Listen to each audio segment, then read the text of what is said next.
good YouTube? Welcome back to another video. I'm back again with another video. Today I'm reacting to worst animal parents ever. It's gonna be interesting. Very interesting. Be sure to leave a like and subscribe, hit the notification button. Let's just get straight to it. This big chick you see now has the worst mother Damn, that was in the world. Why? Well, first of all, it's not even... loud. Hey, about. This big chick you see now has the worst mother in the world. Why? Well, first of all, it's not even sitting in its own nest and clearly is not climbed here by itself. And secondly, someone else's parents take care of it. Yes, you've probably heard about cuckoo chicks. The cuckoo is the most famous bad mother. She just leaves her children in other people's nests and lets them take care of themselves. But in fact, the animal world is full of other bad parents. Come on, some of them are just terrible. And we're going to talk about them today. Let's start, perhaps with this video, where a stork throws its baby out of the nest. I highly doubt that the chick survived this fall. And after that, they call the cuckoo a bad mother? She's like parent of the year. Okay, of course, storks do not do this because they hate children and not because of some mental deviations. Moreover, for some animals and birds, such behavior is, well, normal. I can't believe I'm saying this myself, but the intentional killing of offspring is practiced by many species. There's even a special term, reduction of brood. White storks also do it, but it has nothing to do with their parenting qualities. It's just natural selection. When parents realize that they just don't have enough resources to feed all their babies, they get rid of one or two. Sometimes I'm out there. You want me to talk right now, bro?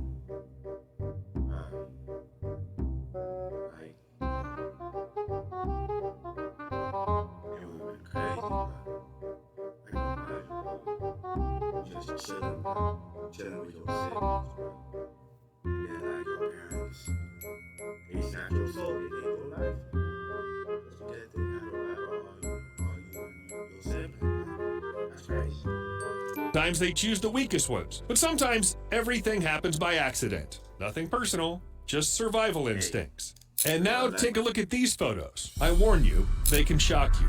This story happened in Hwange National Park in 2015 and shocked everyone who found out about it. The little hippopotamus was only 2 days old when its mother introduced it to the rest of the herd. Or rather, she tried to introduce it. Everything turned out to be a disaster. Several adult... Bro, I'm trying to tell y'all, bro. Hippos, this is definition of Black Air Force energy, my nigga. These niggas just wake up on the daily and choose violence, bro. And like, think about it, bro. If they doing this to their own kind, especially to the babies, what makes you think they go easy on you, bro? Stay away from these niggas, bro. They'll snatch your soul, bro. They'll send you to heaven, my nigga. Shit, it's crazy. Adults attacked the little one and killed him, literally ripping him to pieces. The mother tried to protect him, but she didn't succeed. The crocodile ate the baby's remains. I honestly admit the Where the nigga? whole succeed. The crocodile ate the nigga. Where did you come from, my nigga? Bro, this is overkill, bro. Why you doing homeboy like that, bro? Nigga own kind already killed him. You doing? Kill your ass, bro. Big ass lizard head ass, bro. The baby's remains. I honestly admit the whole situation looks like a perfect illustration of the expression cruel wildlife. But as in most cases with the stork, the adult animals had a reason to do so. Most likely, it's all about overpopulation. A standard herd of hippos consists of 10 to 15 individuals. Maybe there was just no room for the baby, but this is just a theory. The reasons why hippopotami commit infanticide remain relatively unknown because of the difficulty in studying these aggressive creatures. These are real killing machines. Hippopotami tend to attack even people who are too close to their source of water, or they can trample anyone who gets in their way. You know, it's quite difficult to conduct research in such conditions, and even if people did want to save that poor little man, they simply couldn't do it. No one can deal with an angry hippopotamus. However, as I said, such behavior is common for many animals. Even noble lions aren't an exception. When a male in a pride changes, it kills the cubs of his predecessor, and they can still drink their mother's milk. The fact is that the females of most mammals can't mate and get pregnant while feeding. By killing little lions, the male approaches the moment of conception of his own babies. Again, nothing personal. But this is all just nonsense compared to the behavior of pigs. This is where the real thrash and hardcore begins. Sometimes pigs have aggression attacks and they bite their congeners. For example, because they're sick, or because it's too tight there, or, well, in fact, scientists aren't completely sure what the reason for all this is. Too many factors and not enough research. But one thing is violence against adults, and quite another is violence against little pigs. Sometimes the sow eats its babies right after birth. This behavioral disorder may be due to very painful and difficult childbirth or very poor conditions. Sometimes aggression is limited only by bites, but the mother is quite able to bite her newborn babies to death, and she won't be upset at all. According to one version, it can be a violation of the instinct of protection of offspring. That is, it suddenly sees its piglets as dangerous, unwelcome guests. Or maybe she just wants to. An animal that's able to eat its own newly born children should hardly explain the reasons for its behavior. Although people certainly try to prevent the killing of piglets, sedatives after childbirth seem to help. But in many cases, the beginning of maternal aggression is simply postponed. In addition, the desire to harm their offspring is most often hereditary. And to avoid violent behavior, people simply limit reproduction of certain pigs. But as I said, maternal cannibalism has too many reasons. It's impossible to guess which one it will be. Now let's leave the pig hardcore and go back to the cuckoo chick from the very beginning of the video. This is a very interesting model of bird behavior, but it's not unique. They can be considered quite caring parents. They feed their offspring with fresh meat, protect them from cold, heat, and predators. They don't even throw anyone out of the nest, as storks do, but not because they're ready to take care of even a few chicks. Their chicks do all the dirty work for them. The oldest chick can act aggressively towards its brothers and sisters, and its attempts to dominate may well lead to the death of another chick. Do you know what parents will do? Nothing. The strongest one survives, and this is only beneficial for them. You know, less problems with food, you can spend the time saved on yourself. But wait, it's not only eagles. I almost forgot about one of the most famous examples of disgusting parenthood. It's of course pandas. Pandas are charming, funny, and almost extinct. Or rather, this species is classified as vulnerable. And there are several reasons. But as the main one, I would highlight the disgusting care for their offspring. That is, pandas aren't very eager to reproduce. But when it comes to it, twins are often born, and then a young mother is faced with a choice: which of the cubs to feed and who to leave to die.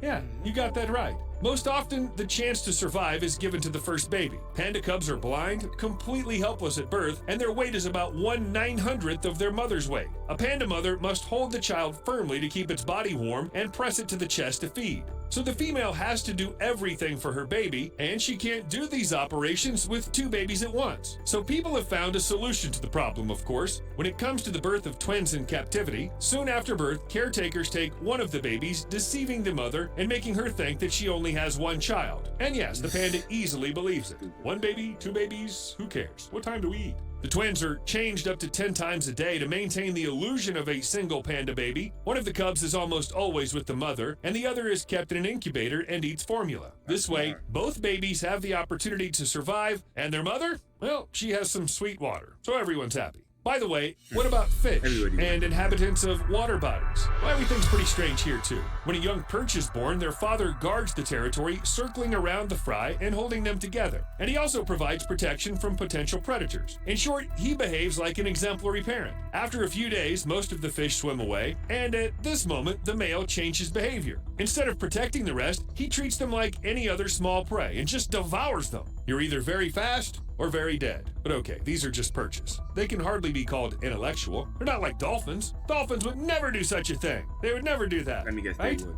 In 2013, researchers managed to witness the birth of a bottlenose dolphin baby. Bottlenose dolphins are the most common species of dolphin, but their birth in the wild hasn't been observed before. But before the scientists could believe their luck, they almost witnessed the infanticide. Two male dolphins tried to drown the baby about 2 minutes after its birth. Every time the dolphins lowered the newborn baby deeper, the mother raised it above the water so that the baby dolphin could breathe. But a pair of males kept pushing the baby down for half an hour, and even when attempts to drown... Bro, what?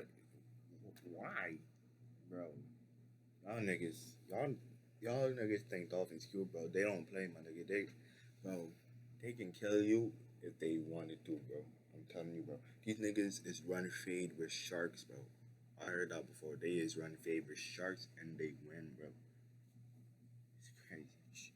it stopped, the dolphins remained nearby. During the next 2.5 hours, the males were on both sides of the mother and her newborn, showing verbal aggression. That is, the dolphins swore and threatened them. Such attacks are rare for dolphins. It seems that it was planned in advance, and it seems that the aggressive males were guided by the lion's logic. Scientists believe that males commit infanticide for mating. If a female dolphin has a calf to Y'all dumb, but fuck, bro. Like I said, bro, imagine if humans was like this, bro. Imagine, bro, we live like this, bro. Imagine you so down bad, bro. You kill a female's baby just to fuck her, bro. That ain't cool, bro. That's crazy though. Shit, these dolphins don't play, my nigga. feed, she'll be unavailable for several years. But if she loses the baby soon after birth, she'll be ready to mate again in a few months. Well, what can I say? Ew, they shouldn't behave like that. I could have waited. The more interesting things I learn about our planet, the crazier it seems to me. But you know, it has its very own creepy charm. We'll see you later. Well, that's the end of the video. Make sure to leave a like and subscribe. Go check out this dude's channel. I'm going to leave the original link in the description. Make sure to like and subscribe, turn on post notification, and I'll catch y'all later. Peace.